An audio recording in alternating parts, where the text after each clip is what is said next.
તો જીવન કેમ જીવવું એની વાત આપણી ગીતાથી વધારે સારી રીતે કોઈ શીખવાડતું નથી. હું હમણાં હરિદ્વારમાં ગયા વર્ષે આવ્યો તો કૃષ્ણ ભગવાન મળ્યા મને ગંગા ઘાટે. સાચું કહું છું.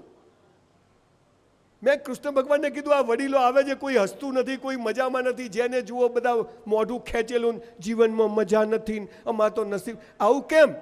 ત્યારે કૃષ્ણ ભગવાને કહ્યું કે તારા જીવનની 4 અવસ્થાઓ છે. દરેક મનુષ્યના જીવનની 4 અવસ્થાઓ છે. પહેલું છે આપણો ધર્મ, બીજું છે આપણે પૈસા કમાવાના છે, ત્રીજું છે આપણે લગ્ન કરવાના છે, પ્રેમ કરવાનો છે, ચોથું છે આપણે મોક્ષ પામવાનો છે. ભગવાને શું કીધું? પહેલું શું છે? ધર્મ. બીજું શું છે? પૈસા કમાવા. ત્રીજું શું છે? લગ્ન કરવા, સંસાર માંડવો. ચોથું શું છે? મોક્ષ કરવો. હવે ભગવાને શું કીધું? હે મનુષ્ય, તું પૃથ્વી પર જા, પહેલું ને છેલ્લું તું કરજે, બીજું ને ત્રીજું મારી પર છોડી દેજે. ધર્મ અને મોક્ષ માટે તું કરજે, પૈસા કમાવા ને જીવનસાથી મારા હાથમાં છે, તું મથતો નહીં. પણ આપણે શું ધંધા ચાલુ કર્યા? ધર્મ અને મોક્ષ તું કર, પૈસા કમાવાને જીવન સાથી હું કરું. એટલે જે ભગવાને કરવાનું હતું એ આપણે ચાલુ કર્યું, અને આપણે જે કરવાનું હતું એ ભગવાન પર છોડ્યું, એટલે બધો રગડો પડી ગયો. એટલે કોઈ મજામાં નથી. હવે થયું શું કે આ 4ની વ્યાખ્યાઓ આપણને ખોટી શીખવાડી. ધર્મ એટલે શું? ખબર નથી. પૈસા કેમ કમાવા? ખબર નથી. લગ્ન કેમ કરવા? ખબર નથી. મોક્ષ કેમ લેવો? ખબર નથી. તમે જુઓ, તમે અહીંયા આપણને એક પાપ અને પુણ્યની વ્યાખ્યા શીખવાડી. ખબર છે? પાપ અને પુણ્ય એટલે શું? ખબર જ નહીં.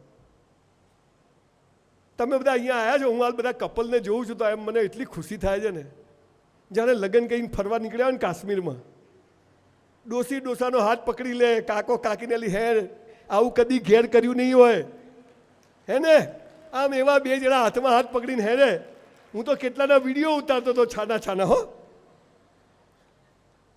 હવે અહીંયા તમે કેવા સરસ સાડી ને કપડાં પહેરીને આવ્યા છો. હે, તમે જુઓ, આપણે સુરતમાં કે જ્યાં આપણે દેશમાં રહેતા હોઈએ, લગ્નમાં જાય તો કેવા તૈયાર થઈ જાય. ઘણીવાર તો આપણી વાઈફને જોઈને એમ થાય મારું બહેરું છે કે બીજાનું છે. અને ઘરમાં તો ખબર જ ના પડે કે ઘરવાળી ક્યાં છે. ઘરમાં આપણે જૂના કપડાં પહેરીએ, બહાર જઈએ એટલે હીરો હિરોઈન જેવા પહેરીએ. આપણે બધું જીવન બીજાને બતાવવા જીવીએ છીએ. સંજય બી ઘેર આવે તો નવા કપડાં કાઢીએ. આપણે હાલ કોનો તૂટી ગયો હોય. સંજય બી ઘેર આવે તો નવી થાળી, અને આપણે સાલું તોહળું ગોળ ગોળ ફરે. આપણે બધું જીવન બીજાને બતાવવા જીવીએ છીએ. મારા લગ્ન થયા ને મારી ઘરવાળીને મેં કીધું, પલ્લવી રોજ ઘરમાં નવા કપડાં પહેર. મને કે કેમ? મેં કીધું તું મને ગમવી જોઈએ કે ગામને ગમવી જોઈએ? વલ્લભભાઈ 35 વર્ષથી હજી છૂટું નથી કર્યું. અહીં વડીલોને પાપ અને પુણ્યની વ્યાખ્યા કહું છું સાચી. જે બીજાને બતાવવા કરો ને એ બધું પાપ, અને પોતાને બતાવવા કરો એ પુણ્ય. આટલી જ વ્યાખ્યા છે ભાઈ, આટલી જ વ્યાખ્યા છે. આ ધનજી દાદાનો પરિવાર આ બધું કરે છે તમને મોજ કરાવવાની, એમને ગમે છે, એમને મજા આવે છે માટે કરે છે, કોઈને બતાવવા કરતા નથી. અને જો બતાવવા કરીએ તો એ પાપ થઈ જાય છે. પણ પોતાના નિજાને સમાજ મને આપ્યું છે, તમારા દીકરા જમાયું એમના ત્યાં કામ જુઓ, સરસ મજાની વાત બોલ્યા હતા કે ભાઈ તમે તમારા દીકરા જમાઈઓ કામ કરે છે એનું તમે અહેસાન ચૂકવીએ. તમે ભાવ તો જુઓ. એટલે પાપ અને પુણ્ય બીજું કશું નથી. જે બીજાને બતાવો. એટલે આજે ઘેર જઈ રોજ નવા વાહનમાં ખાજો, ઘરમાં નવી જ હાડીઓ પહેરજો, બહાર જાઓ એટલે જૂના ચાલશે. સમજી ગયા? ધણી ધણિયાની હવાર ઉઠો એટલે જાણે આજે આપણો લગ્નની તારીખ હોય એવા તૈયાર થઈ જવાનું. આઈસ્ક્રીમ ખાવાની ઈચ્છા થાય તો આજે જ ખાઈ આવજો, નહીં તો ભૂત બની લારી આજુબાજુ ફરશો. જીવી જ લેવાનું આજે જ, કાલ ઉપર રાખવાનું નહીં. હવે આ 4 વ્યાખ્યાઓ શું છે એના પહેલાં થોડી બીજી વાત કરું. આપણને બધું હાલું ખોટું શીખવાડ્યું છે. સમાજે, સ્કૂલે કોઈ સાચું શીખવાડ્યું જ નથી. તમે જુઓ, તમને શીખવાડ્યું સુખનું વિરોધી શું? સુખનું વિરોધી શું? દિવસનું વિરોધી શું? જન્મનું વિરોધી શું? સૂર્ય કઈ બાજુ ઉગે, કઈ બાજુ આથમે? ઉલ્લુ બનાયા છે. સૂર્ય કદી ઉગતો જ નથી, આ ડામચીઓ ફરે છે. બધા કે ના સૂર્ય અહીંયા તો નહીં ગયો. અલા ના જાય. સૂર્ય તો એક દોરો હલે તો પૃથ્વી સળગી જાય. સૂર્ય અહીંયા છે, પૃથ્વી અહીં છે. પૃથ્વી પોતાની ધરી પર ફરે એટલે દિવસ રાત થાય, અને સૂર્યની આજુબાજુ 365 દિવસમાં ફરે એટલે ઋતુઓ બદલાય. હા બેટા કે આ ફરે છે. અલા સૂર્ય ન ફરે, પૃથ્વી ફરે. તમને શીખવાડ્યું કે સુખનું વિરોધી દુઃખ? ના. તમારા છોકરાને 20 લાખનું બાઇક લાવી આપો, સુખ જ સુખ, ઠોકીને આવે તો દુઃખ જ દુઃખ. સુખ પૂરું થાય ત્યાં દુઃખ શરૂ થાય, અને દુઃખ પૂરું થાય ત્યાં સુખ શરૂ થાય. અમીરી પૂરી થાય ત્યાં ગરીબી શરૂ થાય, અને ગરીબીમાં ભગવાનનું નામ લઈને 18 કલાક કામ કરો તો અમીરી તમારો હાથ પકડી લે. તમારો જન્મ થાય મૃત્યુ નિશ્ચિત, તમારું મૃત્યુ થાય જન્મ નિશ્ચિત. એક ભાઈનો સવારે ફોન આવ્યો 6 વાગે, મને કે બાબો આવ્યો. મેં કીધું જલસા. મને કે હરી ઈચ્છા. હવે આમાં ક્યાં હરી ઈચ્છા? પેડા મોકલ્યા, હું તો 250 ગ્રામ ખાઈ ગયો. રાત્રે 12 વાગે ફોન આવ્યો, સંજયભાઈ મારા બાપા ગયા. મેં કીધું હરી ઈચ્છા. મને કે શું તમે? તો મેં કીધું પણ જન્મે તો હરી ઈચ્છા, મરી જાય તો તારી ઈચ્છા? મેં તારા બાપા પાછા જોઈએ જ? મને કે હા. મેં તું બોલ તારા બધા, હું તો બ્રાહ્મણ છું, ભગવાનને કહું મહાદેવને તારા બધા બાપા પાછા આવી જાય. તારા બાપા એના બાપા, તારા ઘરમાં 70-80 બાપાઓ પડ્યા હોય. ના ના કે તો 6 ગયા. 1984માં મારે ડૉક્ટર થવું હતું. ગરીબ ઘરનો છોકરો. મેં તું ભણીને ટકા લાવું તો ડૉક્ટર થઈ જવું તો ગરીબી દૂર થઈ જાય. એટલી મહેનત કરી, સૌથી નંબર 1 સ્કૂલમાં, 200માંથી 20માં આવું. પરીક્ષા આલીને 54% આવ્યા, ચેક રિટર્ન. પણ બધું આવડતું હતું, સરસ પેપર લખવા છતાં પણ 54% કેમ આવ્યા? કેમ કે આજે હરિદ્વારમાં મારે અહીંયા સ્પીચ આપવા આવવાનું હતું, એટલે 54% આવ્યા. આપણા પ્લાન કરતાં ભગવાનના પ્લાન મોટા હોય છે. મારી સાથે આવું કેમ થાય છે? જખ મારવા થાય છે. બોલ, કઈ બી થાય આ ભગવાન છે મોમ કરે, કોઈ કોઈનું નથી. તું કેટલાનો થયો એ કે? આ આખી વાત તમને સમજાવું. ગીતા જેવો ધર્મ ગ્રંથ છે. અને સાહેબ તમને કહું, આપણે તો બધા ગુજરાતીઓ છીએ. કોણ છીએ બધા? જુઓ, દેશ આઝાદ થયો ત્યારે 2 ગુજરાતી હતા કે નહીં? પટેલ અને ગાંધી. હાલે 2 છે કે નહીં? વલ્લભભાઈ. અને પછી એ 2 ગુજરાતી હશે, એક હું છું ને વલ્લભભાઈ એક હોધું છું.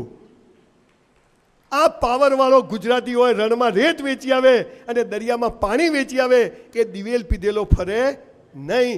પણ આપણને ધર્મનું જ્ઞાન નથી, અથવા જે છે એ ખોટું છે.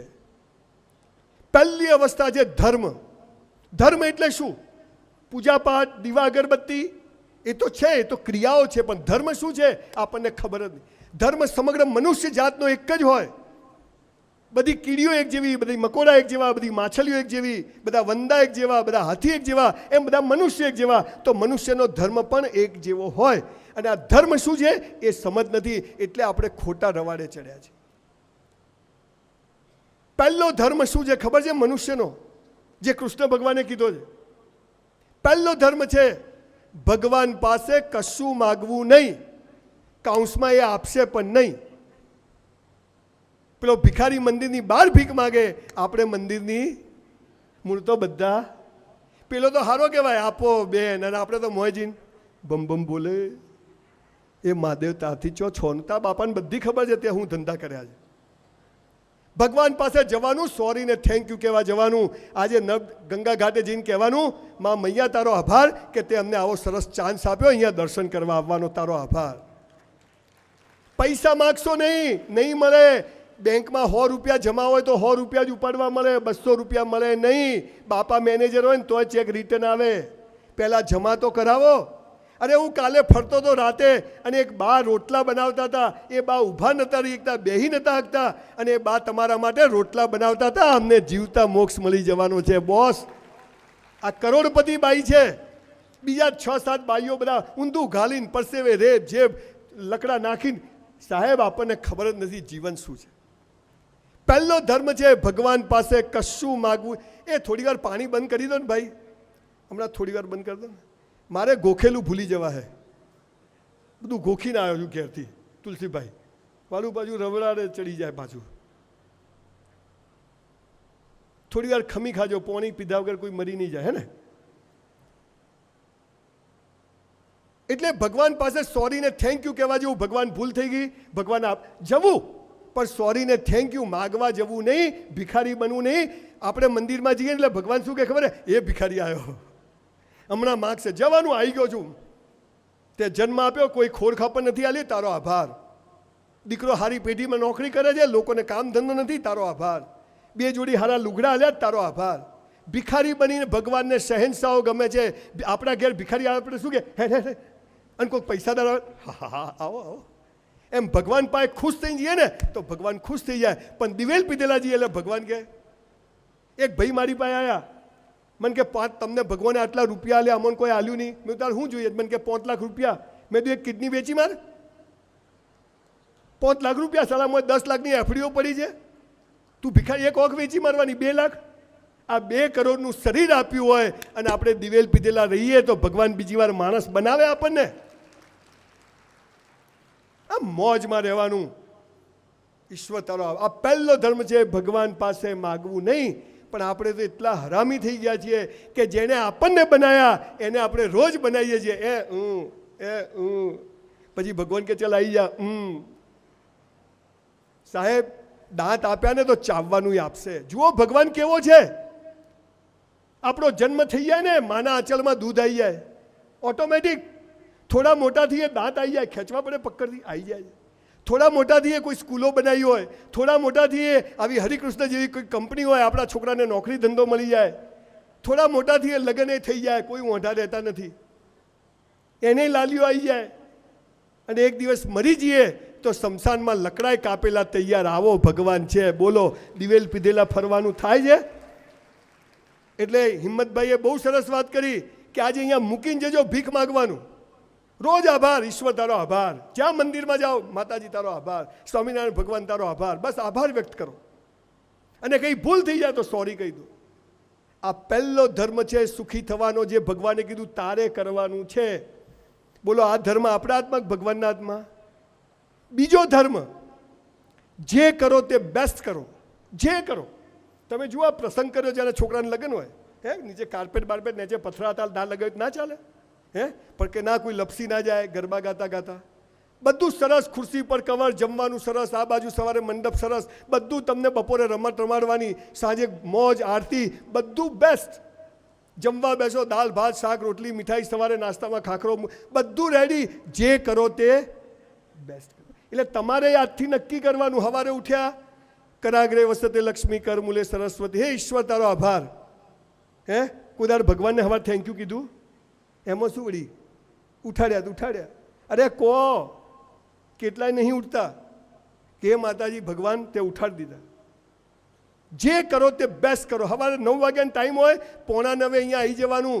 સાહેબ આખી દુનિયામાં અમેરિકા, ઓસ્ટ્રેલિયા, દુબઈ, કતાર 2000થી વધારે પ્રોગ્રામ કર્યા. 1 મિનિટ ક્યાંય મોડો નથી પહોંચતો. ઓન ટાઈમ પહોંચી જઉં છું. જે ટાઈમ આપ્યો હોય ત્યાં પહોંચી જવું. તમને કહું છું શેનું જાહેરાત કરવી પડે? 9 વાગે આવી જવાનું એટલે આવી જવાનું. એના માટે તો આવ્યા છીએ. જમવા બેઠા એક દાણો એઠો નહીં મૂકવાનો.